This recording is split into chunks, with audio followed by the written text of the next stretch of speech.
What's up, guys? Welcome back to the channel.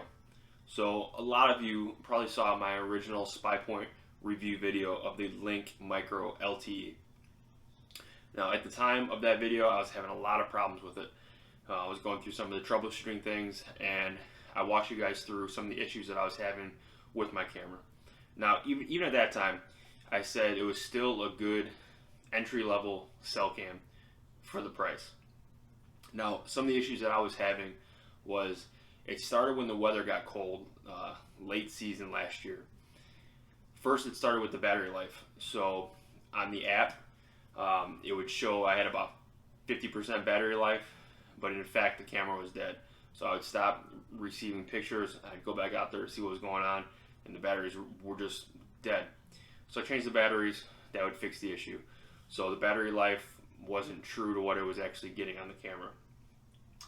After that, being in the same spot all season, it just stopped sending pictures. It couldn't find any signal out there.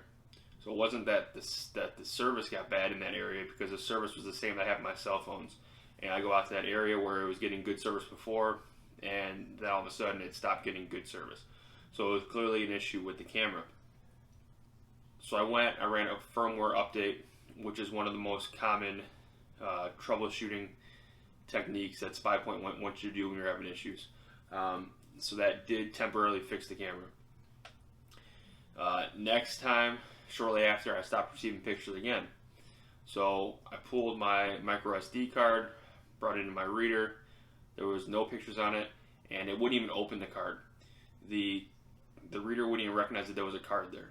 So the camera somehow corrupted my memory card. So then I bought a new memory card, tried to restart the camera, put all the way through. Then when I would go to turn the camera on, it would go through here. Okay, so normally when you turn the camera on, it starts to flash green. It'll flash green until it finds signal. Once it finds signal, it'll get a solid light in here, and then once it goes into like the standby before it actually starts taking pictures, you'll get red lights flashing here. But the problem that I was having was it would just be a slow flashing green light on the status light here. It would never find signal. So I tried to update the firmware, no luck. Change out the batteries, nothing.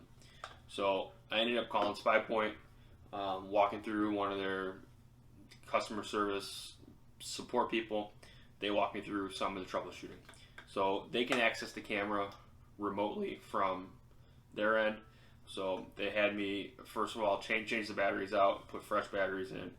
They had me reformat the memory card, and then they had me re-download the most current firmware. I did all that, turned the camera on, allowed them to access it remotely.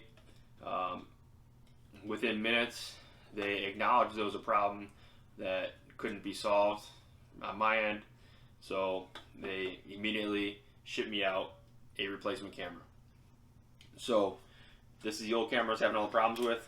I have to send this one back to them. They sent me a return label, and this is the brand new one I just got in the mail today.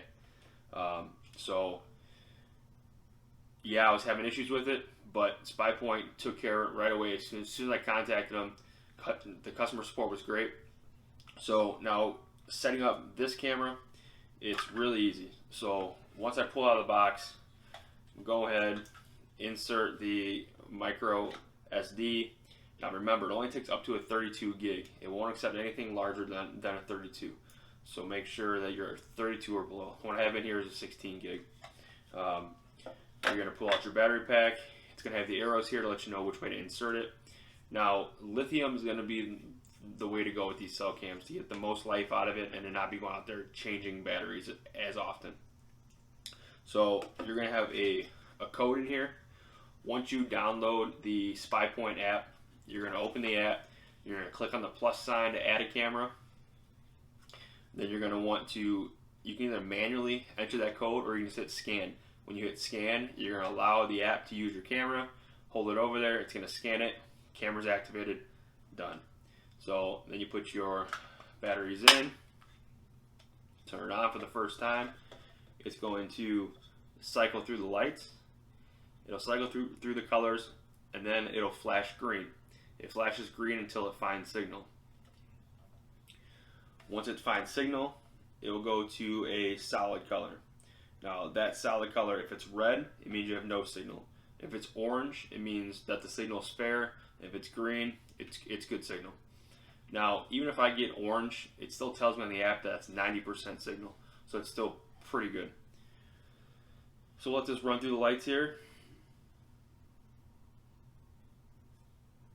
It will take a few minutes, especially on the first time that you set it up. And then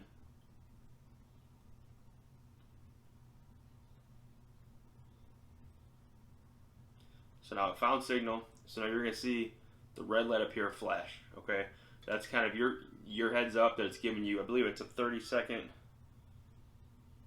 Yeah, it's a 30-second prep delay. So that means it's not going to take pictures right now. This is for you to get it closed up, get it mounted on the tree, and get out of the way.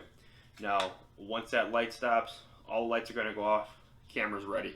It's going to start taking pictures. So just like that, the camera's ready. It's now going to take pictures. Now, if you move in front of it, that light flashes. That means it just took a picture. All right, so it's going to send that to your app. So once it sends that picture to your app, you're going to get it depending on what settings you use in the app. So when you go into the app, you can change the sensitivity of the camera. You can change the delay. You can have an instant delay, so that means it'll just keep taking pictures as long as there's motion. You can set it to 10 seconds, 1 minute, or up from there. You can also go into the cellular settings, and you can change how often it's going to connect with the app and transfer photos. Now, you can have it set for each time it takes a picture, it's going to instantly send it to your phone. But that's going to drain your batteries down the fastest. So I do use that setting, but it's normally during hunting season, maybe the day I'm going to hunt or the day before I'm going to hunt, just so I have more of a real-time feel of what's going on out there. Right now, I'm just kind of monitoring before season starts. I usually set it at twice a day, so I can pictures in the morning and pictures at night. So what it'll do, it'll take all the pictures you take during the day, and then at whatever time you set it at, it'll transfer them all to you. It's going to hold them. So like if I do 8 a.m. and 8 p.m., everything after 8 a.m. is going to hold, and then at 8 p.m. they're all going to send to me. And then the same thing, after 8 p.m. they're going to hold, at 8 a.m. they're going to send to me. But there's a lot of different settings there. You can do it twice a day, 6 times a day, 12 times a day, each time. So it's really just a preference thing. But like I said originally in the original video, it's a very small camera.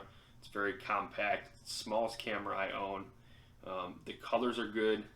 It's got a lot of grays here. It mixes really well with the trees. This antenna does stand out a little bit, so it's going to stick out. If you're trying to use it on public land, people are going to see it. But overall, it's a pretty sleek camera. And like I said before, when it's working, it's a great camera, especially for the price. It's great entry level into the cell cams. I was having quite a few issues with it. Some of them I was able to troubleshoot myself, but once I wasn't getting anywhere, contacted Spypoint, handled the problem right away, sent me a new one. It took about 3 days for me to get this in the mail, which is pretty good. I think it was coming from Canada. Now I have to send that one back to them. So you also can go in when you're in your cellular settings on your app and change your photo transmission plans. So they do offer a free plan, so it's included with the camera. That'll get you 100 photos a month. And you can upgrade from there. You can go to 250 photos a month, which is $5, or 1,000 photos a month, which is $10, or for $15 a month, you get unlimited photos. So depending on what your setting is, depending on what kind of area you have it in, if it's a high traffic area, 100 photos isn't going to go very far. Maybe you need to go up to 250 or 1,000. Right now I have mine on the 1,000 picture plan. I have done the unlimited plan in the past. I didn't normally hit over 1,000 photos in a month, so 1,000 is a pretty good number for me. But you can go through your app and change that, or you can log on the website online and change all those settings. At the end of this video, I'm going to put some of the new photos up as they come in. So today I'm getting this camera out there. I'm going to put some of these photos up at the end so you can see the quality and some of the timestamps so you can see how they're coming in.